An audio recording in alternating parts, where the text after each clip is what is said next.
Bem-vindos ao canal Rua do Inconsciente.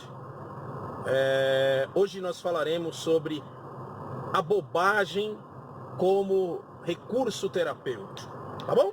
Vamos falar sobre o bobo terapêutico, a bobagem terapêutica, o besterol terapêutico.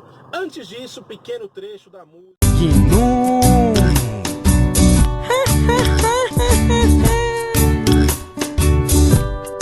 Eu vi duendes.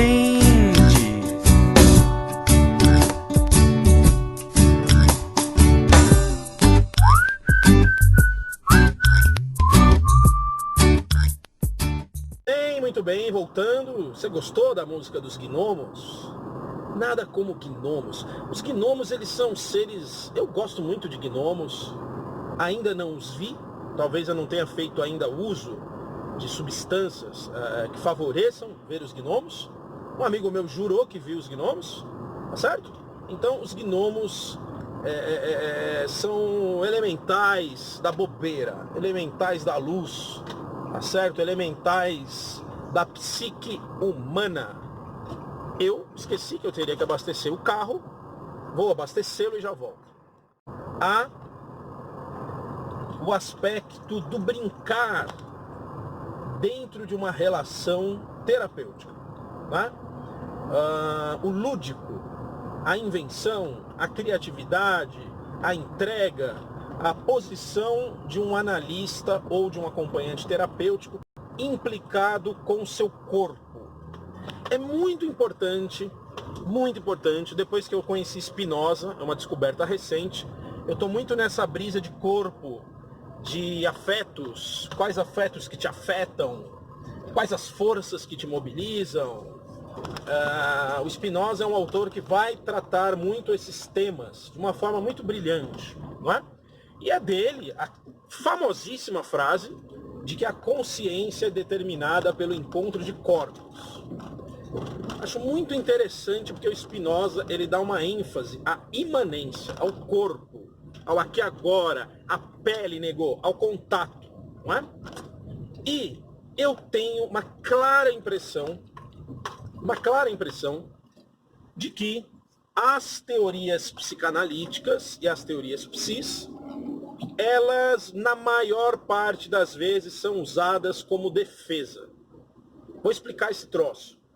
O analista ou acompanhante terapêutico, ao invés de se entregar ao fenômeno do que acontece ali, esse profissional fica teorizando, ele fica se escondendo, ele fica na teoria, né? Esses dias conversando com uma grande amiga minha, ela me conta que ela está pensando em sair da análise porque ela sente que o analista está apenas teorizando ela. O analista não está vivo, não está organicamente implicado na cena. Tá?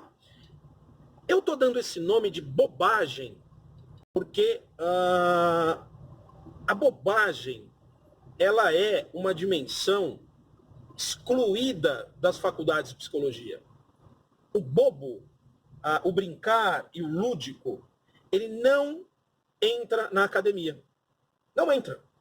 A academia ela é toda estruturada para dar um ar cult, para dar um ar racional, para dar um ar com as suas teses, com seus doutorados, com as suas chatices, não é? De certa maneira, é uma lambeção de botas para a psiquiatria. Às vezes eu acho que a psicologia, muitos psicólogos, têm uma certa frustração de não serem médicos, né? Inclusive, muitos usam aventais brancos, né? O que é bizarro, totalmente bizarro, né? Então, o que eu estou chamando de bobo, de bobagem, que é o lúdico, é o brincar, é o espontâneo, é o corpo implicado na cena, isso tudo é banido da academia, da faculdade de psicologia. Faculdade de psicologia é um dos troços mais estranhos que eu já vi. Mais estranhos. Por quê? Porque na faculdade de psicologia não se trabalha a psique. Tá? Não se trabalha a alma dos futuros psicólogos. Não é? Na minha compreensão, nossa, eu falei na minha compreensão, as faculdades de psicologia deveriam ter Aula, vivências poéticas, pintura, teatro, expressão corporal, devia ser dinâmico a coisa, né? Mas não. Sei lá quem, porque caralhos e cargas d'água, entendeu que a formação do psicólogo deve ser a formação fileirinha, sentadinho, bumbumzinho na cadeira, escutando o professor falar dos seus sucessos, das suas teorias, anotando, provinha, lá. Um modelo totalmente ultrapassado e que não dá recursos genuínos para que os psicólogos atuem com a psique. Tá certo? A faculdade de psicologia odeia a bobeira. E a bobeira cura. A bobeira transforma. A bobeira é o caminho, a verdade e a vida. Tá bom? Vamos pular agora, que eu vou trazer no retorno, eu vou trazer então exemplos e cenas de bobagens terapêuticas que curam. Tá certo? Bobagens terapêuticas que transformam. Já volto, aquele abraço. Pois bem, gnomos à parte, voltando, gasolina à parte.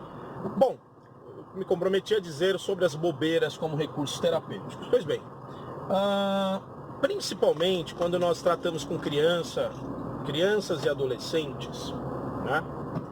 E pacientes com graves comprometimentos psíquicos, sejam eles de qual natureza for, a introdução do humor, eu ia falar amor, né? Me parece que o humor é uma forma de amor, né? Você conseguir, na relação com esses sujeitos, sujeitões e sujeitinhos, brincar, não é? Quando você consegue levar esses sujeitos a brincar, você introduz na cena terapêutica recheios simbólicos, tá? Acompanhe o raciocínio. Quando você consegue deixar que a bobeira apareça nesse encontro do entre, nesse espaço do entre,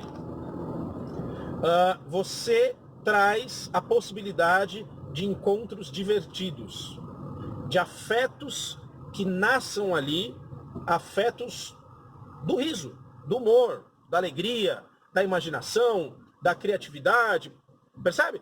E isso leva ao sujeito psicótico, por exemplo, ou a criança, recursos para que a parte simbólica possa ser adubada. O que eu estou chamando de adubo simbólico é possibilitar que esse sujeito fale de assuntos, traga temas, construa bases internas para trabalhar o próprio sofrimento. Compreenderam como isso é lindo, né? Tem um belo poema da Clarice Lispector que ela fala do bobo, né? E as psicanálises, as psicologias viraram cursos eruditos de uma academia que não conversa com o real. O psicanalista deve subir ao seu palco para dizer do quanto a sua intervenção magnânima fez uma diferença na vida do sujeito. O junguiano deverá falar das transcendências. Na amplificação simbólica, usará mitos diversos para mostrar para a sua assembleia como o processo de individuação se desdobrou. Não é? Então, a academia, ela ama a erudição. Ama a erudição. Só que a erudição não faz alma. Erudição não transforma. Erudição não cura. Erudição não toca. Está cheio de analisantes que não estão fazendo análise. Estão se enganando. Correto? Porque o analista que o atende é um erudito. É um teórico. Não é? E esse sujeito não se avê, né? Esse sujeito, melhor dizendo, não entra em contato com o sofrimento, com a dor e com as angústias de sua estrutura. Mais do que isso, e é esse ponto que eu estou chamando a atenção nesse vídeo, é função do analista e do acompanhante terapêutico nutrir os aspectos saudáveis da psique, nutrir os aspectos que querem se desenvolver, não é? Uma boa parte do nosso trabalho terapêutico analítico é ajudar o sujeito a sair da fase que ele ficou estagnado, do desenvolvimento que ele estagnou, da parte que ele paralisou, de onde o sofrimento dele travou, né? Então, é um resgate da alma o nosso trabalho. E o brincar, a bobeira, o lúdico, o abraço, a dança, o estar junto, o ir junto, isso é um caminho não pensado nas teorias psis e que a clínica contemporânea exige. Por exemplo, vou citar algumas cenas de alguns recortes clínicos de como eu trabalho, para ilustrar um pouco isso que eu estou falando. Por exemplo, eu atendo pessoas com os corpos bastante invadidos, tá? Pessoas com os corpos mais lentificados, machucados, feridos, problemas neurológicos, problemas da área da cognição, né? Síndromes, né? Você nota que esses corpos, pegando o referencial spinoziano, esses corpos estão tristes, esses corpos estão feridos, esses corpos estão distanciados, são corpos frios, não é? O que eu uso nos encontros com essas pessoas sindrômicas, pessoas que passam por sofrimento violentíssimos, que não têm muitas vezes a fala, né? Eu uso o meu corpo. O meu corpo. Por exemplo, com um desses sujeitos, um dos acessos à potência desse corpo é a zoeira. É brincadeiras com música. Por exemplo, eu descobri que esse sujeito adora o Ventania. Né? Ventania é um cantor muito louco, de Santo Tomé, que, por exemplo, canta sobre maconha e sobre cogumelos azuis. Né? E eu me racho com o Ventania. Esse sujeito que eu acompanho, que é um corpo que geralmente está adoecido, travado, entristecido, esse sujeito, ele se transforma quando o outro se relaciona com ele de uma forma lúdica, ou seja, quando o outro zoa com ele. Prestando atenção nessa dinâmica, eu apresento para esse sujeito o Milson zoeiro da adolescência. Eu entro com zoeiras, eu canto, eu falo de maconha, eu falo de palavrão, eu falo de mulheres, eu falo bobagens, falo outras coisas aqui que vocês não imaginam o que eu falo, tá certo? E esse sujeito ri, gargalha, entra, tira sarro, se expressa. Quando eu faço isso, que é uma zoeira, se alguém olha isso vai falar, mas como assim? O que esse profissional está fazendo, né? Quer dizer, não dá. Vamos tirar esse cara. Esse cara é louco, não é especialista. Né? Claro que eu sou especialista e vai tomar no cu quem acha que não. Não é? A minha especialização é na alma, é na psique, e não na teoria, e não nos cursinhos meia-bocas de uma faculdade, de um sistema organicista, que acha que tudo é cérebro e aprendizagem. Né? Aqui é especialista de alma, irmão. E eu falo isso não é me gabando de ser superior.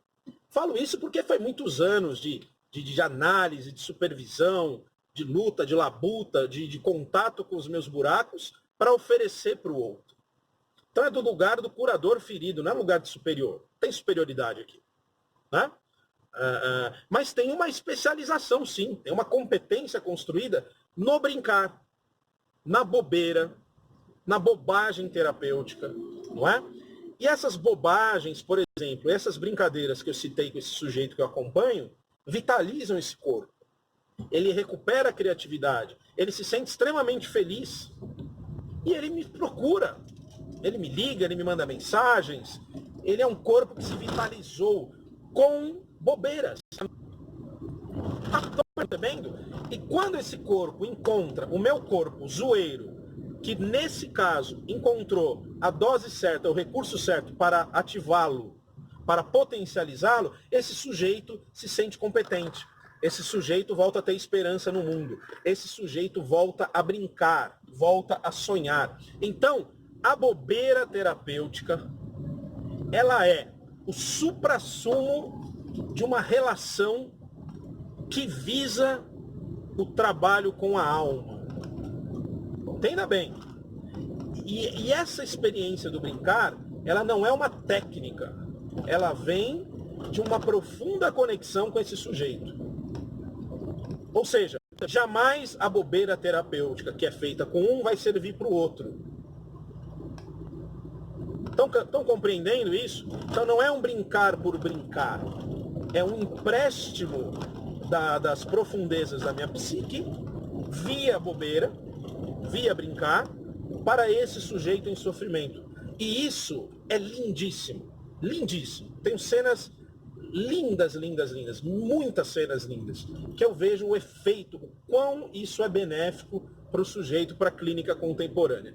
Tá bom? Bobeiras terapêuticas. Quem sabe eu não faça um workshop de bobagens terapêuticas, não é? Falta isso, né? Porque a gente tem workshops sérios que são uma bobeira sombria vendida aí para os profissionais, tá bom? Muito obrigado por você ter me seguido, que os gnominhos de Santo Tomé possam falar com teu coração e lembrar você que a bobeira é o caminho, a verdade e a vida. Um beijo no seu coração, um beijo na sua face, osculando-lhe a face, principalmente se você for uma mulher, né, encantadora. Se você for um homem, eu desejo um joia, uma boa distância do senhor, tá bom? Forte abraço, até o próximo vídeo.